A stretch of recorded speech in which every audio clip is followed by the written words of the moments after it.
செந்தில் பாலாஜி. செந்தில் பாலாஜி கேஸில் ஒருத்தர் அப்ரூவ் ஆனார். செந்தில் பாலாஜி என்ன பெருசாக நினைக்கிறீங்க? ஹீரோண்டா பைக்கில் சுற்றிக்கிட்டு தெரிஞ்சார். 18 வருஷத்துக்கு முன்னாடி ஹீரோண்டா பைக்கில் இதே கரூரில். இன்றைக்கி பார்த்தீங்கன்னா பெரிய ஆள்.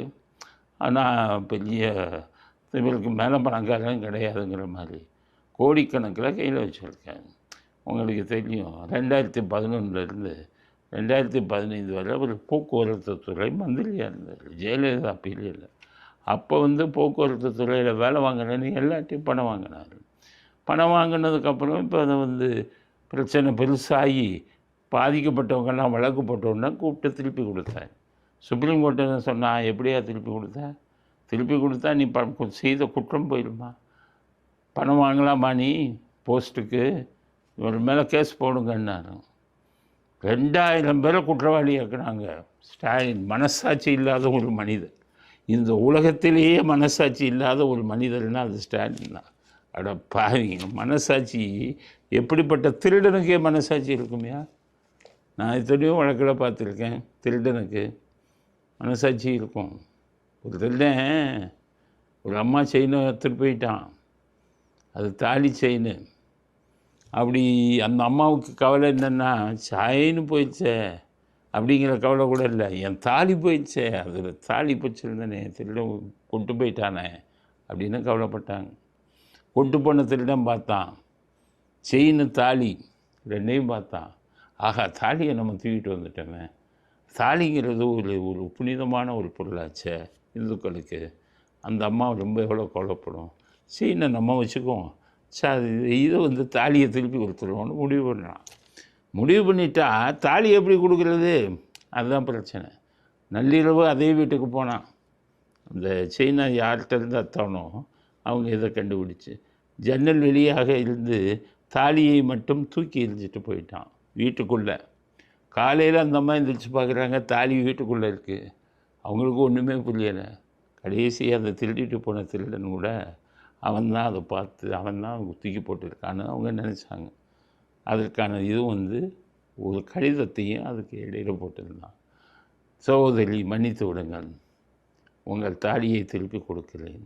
திருடுவது எனது தொழில், அதனால் நகையை திருப்பி கொடுக்கவில்லை அப்படின்னு ஒரு கடிதத்தையும் போட்டு போயிருந்தான். இந்த திருடனுக்கு இருக்கிற மனசாட்சி கூட இந்த ஸ்டாலினுக்கோ உதயநிதிக்கோ கிடையாது.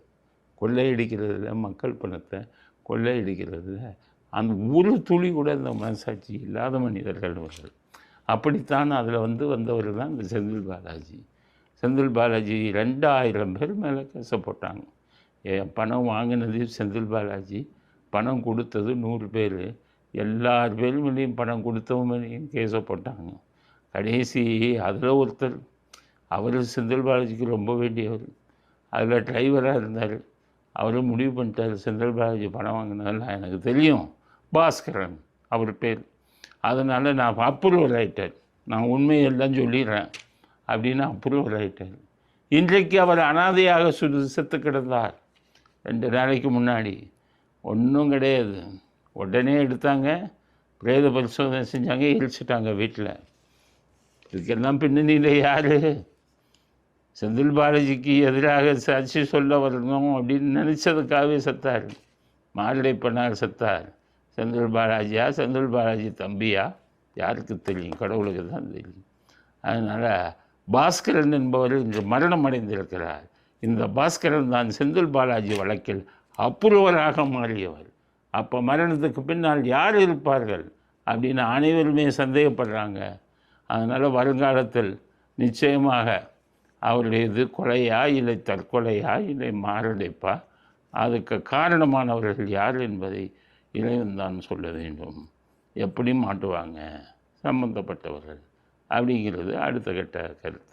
அடுத்தது, சிறைச்சாலையிலேயே உள்ள ஒரு மாற்றுத்திறனாளி அவரை அடித்து கொண்டிருக்கான். சிறைங்கிறது நம்ம தண்டனையை அனுபவிக்கிறோம், அங்கேயே அடித்து கொண்டு இருக்கான். எங்கே? கன்னியாகுமரி மாவட்டத்தில் தூத்துக்குடி சிறையில் ஒரு மாற்றுத்திறனாளியை அடைச்சி சாகடிச்சிருக்காங்க. அப்போ சிறைச்சாலை எப்படி நடக்குதுன்னு பாருங்கள். அதை இவங்கெல்லாம் மற்றவங்கெல்லாம் சஸ்பெண்ட் பண்ணுவாங்க. ஆனால் விஜய் ஆட்சியில் போய் கைதே பண்ண சிறை காவலர்களை அப்படின்னு கைது பண்ணி சிறை காவலர் அதிகாரிகள் எல்லாத்தையும் கூட இருந்த கைதிகள் எல்லாத்தையும் கைது பண்ணியிருக்காங்க. சிறைச்சாலை அவ்வளோ கொடுமையான இடமா இன்றைக்கும் இருந்துகிட்டு இருக்குது. மிக மிக கேவலமான விஷயம். சிறைச்சாலை சரியான நிலைமையில் இல்லை. அங்கே இருக்கும் ஒவ்வொருவரையும் தவறு செய்தால் நல்ல அதிகாரிகளும் இருக்காங்க. நான் இருக்கும்போதெல்லாம் பார்த்தேன். அவ்வளவு பாதுகாப்பு கொடுப்பாங்க. ஒவ்வொருத்தருக்கும் பாதுகாப்பு கொடுப்பாங்க. உயிர் போயிடக்கூடாதுங்கிற கவனமாக இருப்பாங்க. அப்படிப்பட்ட அதிகாரிகள் இருந்த இடத்துல நாகூர் இல்லை, சிறையிலிருந்தே செத்துருக்காரு அப்படிங்கிறது கொடுமையான விஷயம். அதில் நல்ல விஷயம் என்னென்னா, விஜய் அரசாங்கம் வந்தோடனே அவர்களை கைது செஞ்சுருக்காங்க, அந்த அதிகாரிகளை. மற்றவங்கெல்லாம் இதெல்லாம் இப்போ சஸ்பென்ஷன் இதெல்லாம் கிடையாது, கைதே பண்ணியிருக்காங்க. அப்போ தானே பயம் வரும். அவன் கைமொழி கற்றுன்னு கத்துறாங்க. ஐயோ பாவம், ஏம்மா அவங்க அப்பா அவங்க அண்ணன் ஆட்சியில் இருந்தார், உங்கள் அண்ணன் ஆட்சியில் இருக்கும்போது அஜித்குமாருங்கிற பையனை அடித்து கொண்டீங்களம்மா.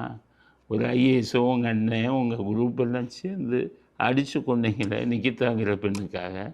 அந்த அஜித்குமார் அன்னைக்கு சாகும்போது மட்டும் ஒன்றும் சொல்லலை, பெரிய பாவம், பெரிய அனுதாபம் தெரிவிக்கலையா? இன்றைக்கி இந்த சிறை கைது செய்ததுக்கு அனுதாபம் தெரிவிக்கிறது நாங்கள்லாம் தெரிவிக்கிறோம். உங்களுக்கு தகுதி இல்லை, நீங்கள் அனுதாபம் தெரிவிப்பதற்கு தகுதி இல்லை. உங்கள் அண்ணனை நாம் அனுதாபம் தெரிவிக்கிறது தகுதி இல்லை.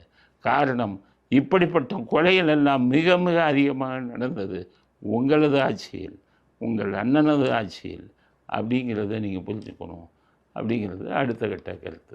பலம் எடுக்கும் உளவு பிரிவு. உளவு பிரிவு அப்படிங்கிறது எப்படி இருக்குங்கிறது உங்கள் எல்லாருக்கும் தெரியாது. உளவு பிரிவுங்கிறது எங்கே இப்போ காவல்துறையில் இருக்கான்லாம் கேட்பாங்க சில பேர்.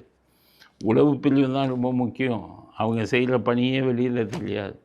இப்போ பார்த்தீங்கன்னா உளவு பிரிவு ரொம்ப நாள் எம்ஜிஆர் காலத்தில் தான் பலமாக இருந்தது. கருணாநிதி காலத்தில் யூஸ்லெஸ், ஒன்றுமே லாய்க்கில்லை. ஜெயலலிதா காலத்தில் அவ்வளோ பலம் இல்லை. இவங்க காலத்தில் ஸ்டாலின் காலத்தில் ஜீரோ, முட்டை, ஒன்றுமே கிடையாது. எதுக்கு உளவு பிரிவுன்னு நான் சொல்கிறேன்னா, இப்போ விஜய் காலத்துக்கு வர்றோம். உளவு பிரிவுங்கிறது ஒரு முதலமைச்சர் டெய்லி நைட்டு 12 மணி 1 மணிக்கு உளவு பிரிவு ரிப்போர்ட்டை படிக்காமல் தூங்கக்கூடாது. உளவுத்துறை அறிக்கை எவ்வளோ ரகசியம் இருந்ததுமா? அந்த உளவுத்துறை மறுபடியும் ரகசியமாக மிக பிரம்மாண்டமாக வேலை செஞ்சுட்டு இருக்காங்க. இப்போ தான் நான் பழசெல்லாம் பார்க்குறேன்.